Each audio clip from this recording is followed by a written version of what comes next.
Are you a sad individual living under a Parisian opera house and dropping chandeliers on people's heads for fun? Well, you may want to stop because that's a crime and get yourself a podcast. How do you do that? Easy. It's with Anchor.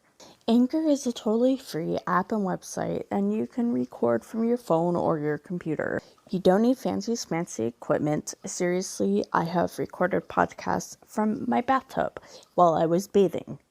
Anchor is free and super easy to use.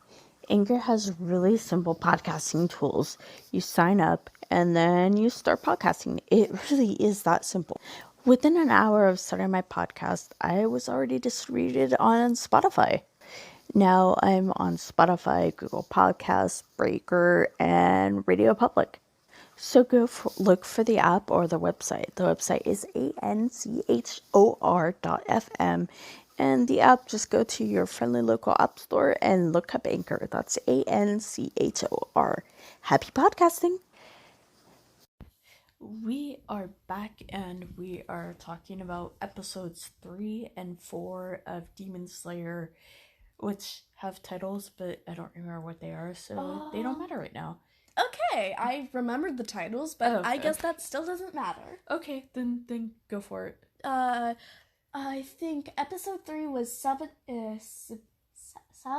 and Makamo. Oh, that's right, yeah. And the fourth one was Final Selection. Finally, English words I can pronounce. Thank you. Okay, that was very helpful. It's like right when you said that, I was like, oh yeah, I remember what they are. I made a note to remember and then I completely forgot. So thanks for that. So you're welcome. The third one opens up. Tanjiro has been with. Now I'm confused because I looked at the subtitles and it looked like it said Irikadaki, but I heard Iridaki, so it's. Let's just go with whatever. We cannot pronounce anything again. We'll figure it out. Someday, eventually. Today is probably not that day, though. So we're just gonna call him Iridaki. Iridaki is the dude in the red phallic mask. So. He's got a dick nose. It's actually referred to as a goblin mask because Japanese goblins look like that. Okay. Yeah, I guess that would make sense. That's like okay. Sorry, we just saw something. Yes, it was very mysterious and open door. So anyway, it's been a year and a half, and actually 2 years. Well, actually, in the third episode, it's like a year and a half. But yeah, yes, it starts technically off correct. A year and a half, and Tanjiro is still going through the training, and then it gets to the point where Iridaki's like, I can't teach you anything more. And then he tells... Piss off, kid. I mean, pretty much, yeah. And then he's like, oh, yeah, I'm gonna go buy cigarettes. Goodbye. And to complete your training, you must slice through this huge boulder. Which is really whack, because it's a fucking rock. It's Dwayne Johnson. He's gotta slice open Dwayne Johnson. And poor Tanjiro's like, this rock is like twice my size and like 3 times as wide. I can't do that. It'll break my sword. Yeah, it'll snap in half and you go like my spine when I sit up. So he trains. He tries to. He basically brutalizes himself. I mean, like he's all beaten up, and this is just him. Like nobody's fighting him or anything, but he's trying. And then along comes a stranger. Yes. Who is Sabato? Technically correct, but I think it's said a bit faster. I don't know how to pronounce it. I'm trying, y'all. I missed. I was basically listening to the voices and reading the subtitles, so I missed a lot of how they were pronounced. I repeated in my head Tanjiro, and I still can't pronounce it. Like, I just heard it, and I was like, okay, repeat it in your head so you can pronounce it correctly. I still can't pronounce it correctly. Woo! Lilliana fails again. Yeah, I think I'm gonna have to listen to these names again and actually pronounce them properly because I do feel kind of bad about that. But anyway, so he's like basically toxic masculinity personified. Yeah. He's like, you're upset, you're not a man. And it's like, this Yeah. dude has been training for a year and a half. He feels completely useless. Why wouldn't he be upset, you little Hello Kitty mask giving douche? Yeah, Sabato is really rude and very focused on masculinity, which is strange, and I actually made a remark along the lines of, he's so focused on masculinity, he must be gay. It's just something to necessarily get back at him. Who knows? I certainly don't even know if I know. Okay. It's an adventure of being genuinely confused. Yes, confusion. So, and basically he challenges Tanjiro to a fight, and they fight, and they fight, and they fight, and Tanjiro gets a crap beat out of him. Yeah, and he's several times. Meh. And then he just leaves him in the care of Makomo? Is that her name? Makamo, I think. Makamo. No, that definitely isn't right, yeah. but I'm trying. See, I want to say Monokuma, but that's not right. No, absolutely not Monokuma.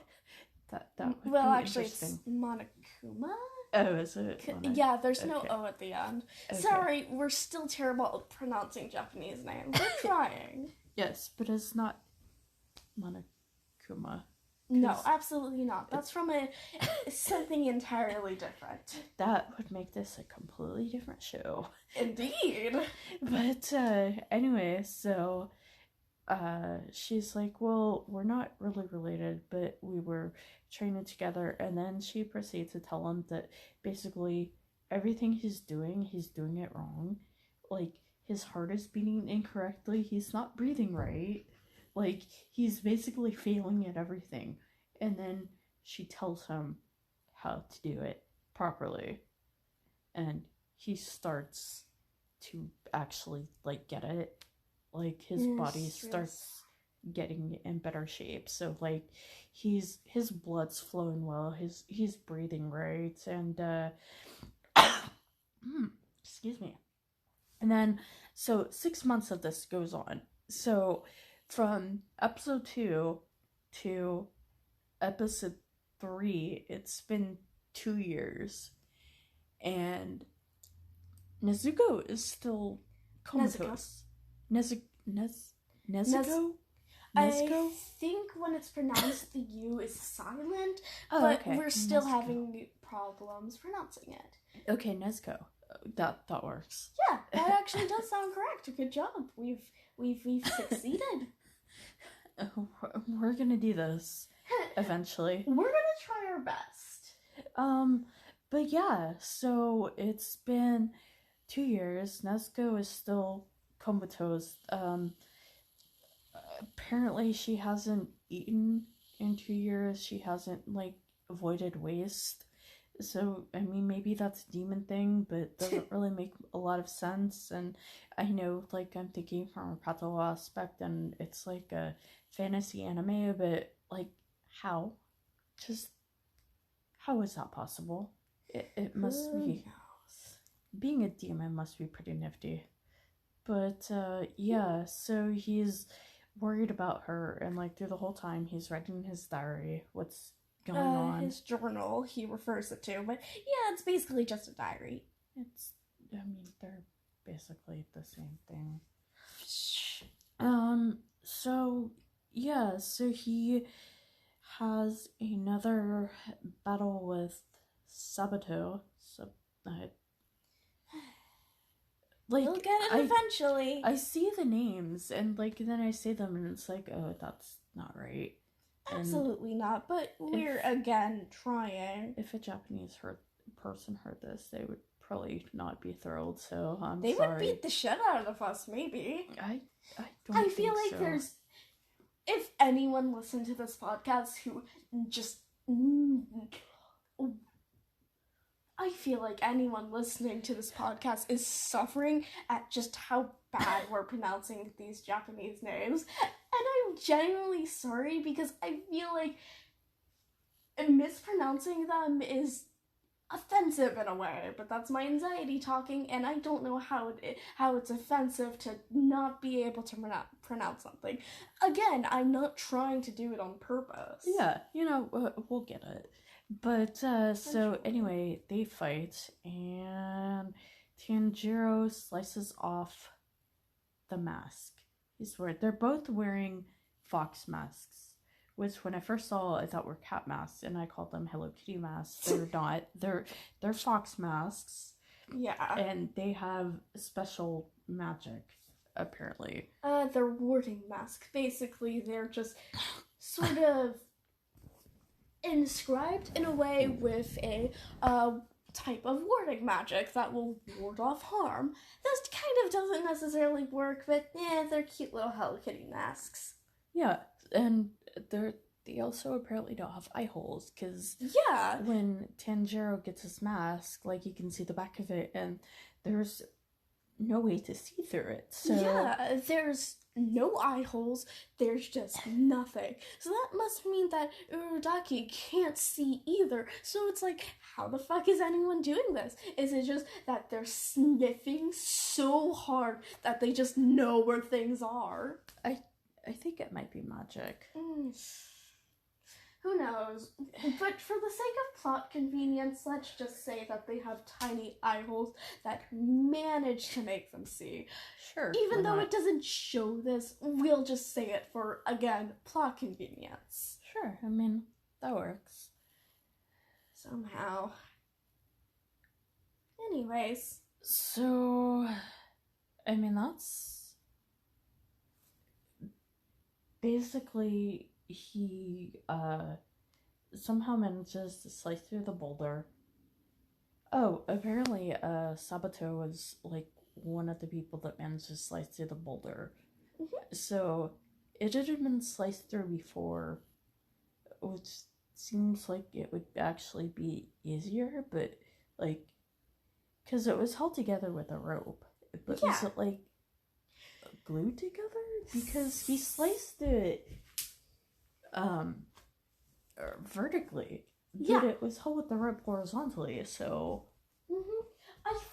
I made a theory on it being cut before and it getting held together, but there would have been a slice mark. Right. It would have been a much more easier. Plus, Tanjiro could have faked it if it was previously sliced and held together with rope. He could theoretically fake slicing the boulder in a way by just cutting the rope. So really what I think what happened is just Urudaki got a new boulder. Who knows why it's held together by rope? Maybe it's just decoration. Maybe. But even still, I think he just got a new boulder and gets a new boulder when every boulder is sliced. Maybe the rope is just like how he got the boulder up there. Maybe. Actually, yeah, that makes sense. Yeah, Finally, we came to a conclusion on what the fuck is happening. I guess so. But anyway, so he did that, and then Tanjiro is basically sent in the next episode to go to the final selection. Now, when I was watching this episode, it's like he slices the boulder, and then Sabato and Makoma? Makado, I think? Oh god, I know that can't be right. When I think of it in my head, I just have a clear pronunciation of it, but when it comes out of my mouth, it's just garbage. No, I get it. It's the same thing with me. It's like I can see kind of how it looks, but like I'm not sure if that's the correct pronunciation. But anyway, so I was like, are they dead? Because they just kind of like vanished into the mist, and there was like no sound or anything. So yeah, it turns out that they're spirits of some sort. They're ghosts because they were killed and stuff. Well, yeah, but the interesting thing is that because it says that they were killed in the final selection, right? Mm-hmm. So why weren't their bodies there? Why were they by the boulder? I think that they can just chill wherever they really want to. Maybe they normally hanged around the boulder. They maybe didn't necessarily die at the boulder, but maybe it could have been a hot spot, so that's where their ghosts may linger. They can be in other areas, but they might just usually chill around the boulder. Okay, so on to the final selection. And Tanjiro meets a bunch of new people, and I don't remember any of their names. They weren't introduced with names. Oh, okay, good. Yeah, some of them did. Some of them are major characters, right. But a lot of them are just kind of there because there needs to be characters. They don't have names. They're just generic. If a character doesn't have colored hair, then they aren't important to the story. Oh, okay. Well, I mean, I was joking, but there was that one dude who ran away from the demon, the many-armed, slimy, gloppy demon. That was interesting. But, yeah, so they're going to fight these demons who have been trapped in, like, a cave bound by wisteria because they hate wisteria? It's sort of like how vampires are allergic to garlic in a way. Okay. The wisteria naturally propels away the demons. Just like think of it as like I don't know, the demons think that wisteria smells bad, so so they stay away. It's understandable. It's a vampire garlic situation, really. Yeah, I mean, I don't like the smell of roses, like, overpoweringly, so I kind of get it. But yeah, even just a little bit of wisteria can just make them go away. They're just vampires, but glorified and also kind of look cooler. Yeah. Who knows? So he's doing this, he's meeting people, and he has gone to fight, and he comes across a demon. The many-eyed slimy.